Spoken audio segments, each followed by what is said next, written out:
Early in 217 BC, the Roman Senate is still reeling from the defeat at Trebia.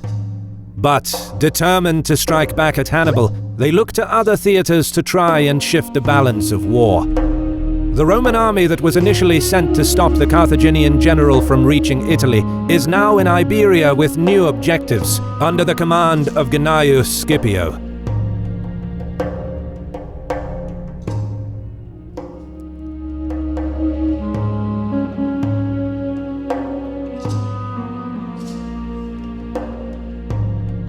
After first arriving in Iberia in early autumn of 218 BC, Gnaeus Cornelius Scipio Calvus defeated and captured Hanno along with thousands of Carthaginian troops.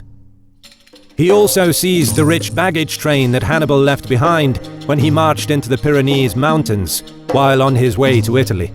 But despite this victory, Gnaeus lost many of his ship crews during Hasdrubal Barca's raid into the Roman enclave, which crippled his fleet.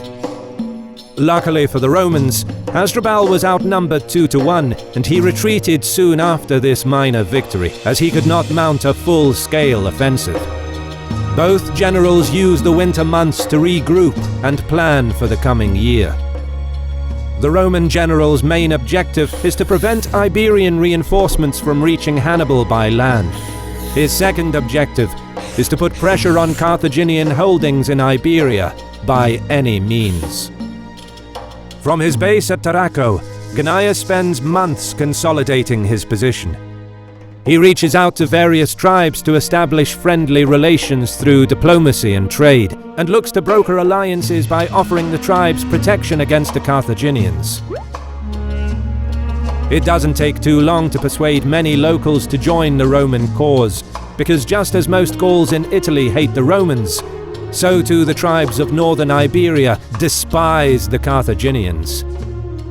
And although many communities are still apprehensive about confronting Carthage, especially those on the border, tribes further north of the Ebro eagerly ally themselves to Rome.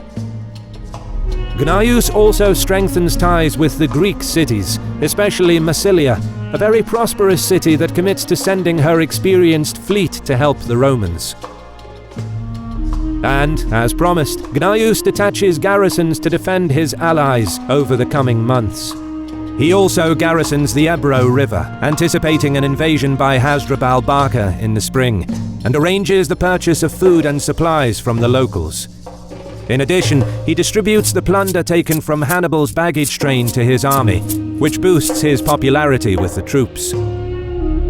Across the Ebro, Hasdrubal Barca posts garrisons along the river to ward off Roman raids, and marches back to his winter quarters in New Carthage. Hasdrubal currently has 15,000 troops at his disposal. But the manpower reserves and the riches of Carthaginian Iberia give Hasdrubal enough muscle to quickly respond to the Roman threat. He spends the winter months resting his army, raising funds for new recruits and stockpiling provisions for the upcoming campaign. Ships are repaired and additional ships are brought in, along with new ship crews, recruited mainly from the Turdetani tribes in southern Iberia. By spring of 217 BC, Hasdrubal musters a large enough army to mount an offensive against Gnaeus. Carthaginians march out of New Carthage. Hasdrubal personally leads the ground forces, while he puts the fleet of 40 ships under the command of Himilco. The fleet sails along the coast, closely keeping pace with the army on land, under whose protection the crews can beach their ships every night to rest. While Hasdrubal initially had 15,000 troops after Hannibal departed from Iberia, it is unknown how many new troops he recruited for the campaign of 217 BC. But, considering that Gnaeus received reports from his scouts of the approaching Carthaginians, and yet didn't follow his first instinct to face them in battle, it is safe to assume that the size of Hasdrubal's army was exceedingly strong, which dissuaded the Roman general from giving battle. Furthermore, Hasdrubal could potentially tap into his vast manpower pool, while Gnaeus won't be receiving any reinforcements for at least a year. another reason for the Roman general to remain cautious. Gnaeus decides to march out of Tarraco and take up a defensive position on the Ebro, with his ships following close by.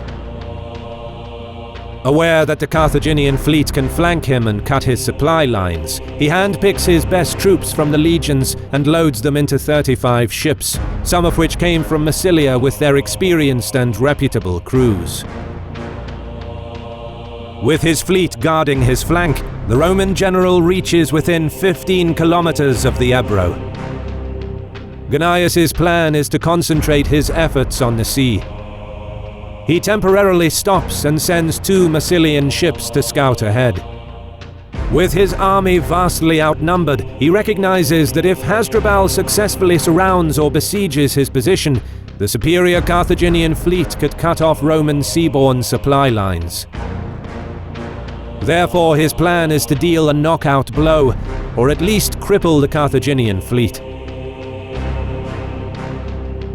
Massilian scouts soon return with reports that the Carthaginians are encamped at the mouth of the Ebro, their ships still beach and unmanned since the night before. Looking to seize the fortunate opportunity, Gnaeus gives his ships the signal to attack immediately, hoping to catch the enemy off guard.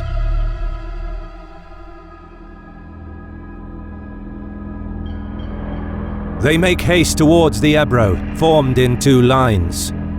The higher quality Massilian ships are in the front, their crews leading the way, while the Roman ships are formed up behind them. However, Carthaginian scouts along the coast spot the enemy fleet and sound the alarm. Hasdrubal draws up his land forces on the beach and orders Himilco to embark his crews and put to sea straight away. The Carthaginians, although caught by surprise, have confidence in their ships. Hasdrubal's troops cheer on the crews as they close the distance to meet the Romans. 2 Massilian ships are intercepted. Himilco's men rush to board the enemy vessels. On the right flank, Carthaginian ships double up on the Romans. As they board the enemy, Himilco's crews begin overwhelming the Massilians and Romans on the right. Meanwhile, chaotic fighting spreads in the center as the Romans latch onto several enemy vessels. Gnaeus' men are firmly on the back foot and losing ground.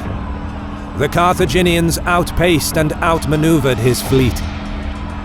But the battle-hardened Roman troops in the center hold their ground. Disciplined and organized, they slowly manage to turn the tide by sheer brute force. The legionnaires begin pushing the Carthaginians back. In the chaotic fighting, they manage to sink 1 Carthaginian ship, together with its entire crew, then another.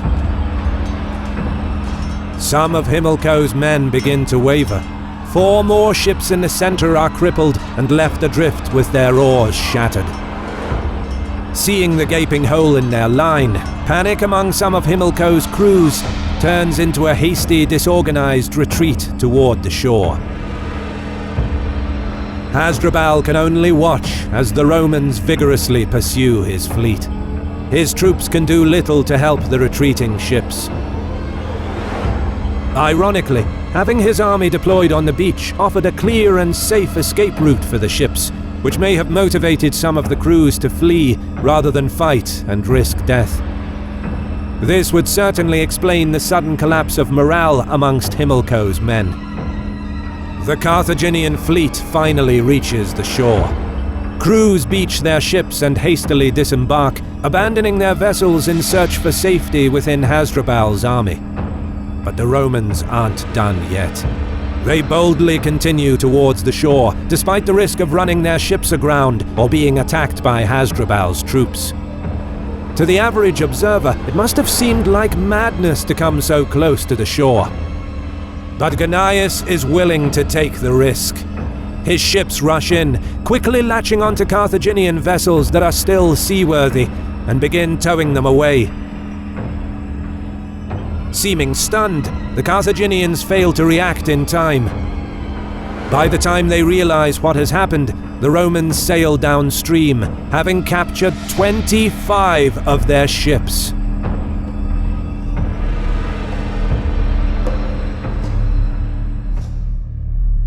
At first, the defeat at the Ebro seemingly changed little. Over the coming months, Hasdrubal, with his army intact, puts pressure on the tribes to rise against Rome, stretching Gnaeus to the limit. But the Carthaginian general is also forced to deal with revolts in southern Iberia. Both sides spend over a year quelling revolts and regrouping. For the Romans, after a series of defeats suffered against Hannibal in Italy, news of Gnaeus' success is much welcomed by the Senate. Encouraged, they make plans to send reinforcements to Iberia under the command of Gnaeus' brother Publius, whose term as consul ended a few months ago. Fully recovered from his wounds, within a year Publius would arrive with 20 to 30 ships and 8,000 troops, along with food and supplies. However, it is Gnaeus' perseverance at the Ebro that would prove to be the turning point of the war in Iberia. For the next 10 years, the Carthaginian Iberian coast would be undefended. Exposed to Roman raids, Carthage will have to divert a lot of manpower to defend its Iberian towns and countryside. And over the coming years, the Scipio brothers will pose a serious threat to the Carthaginian war effort.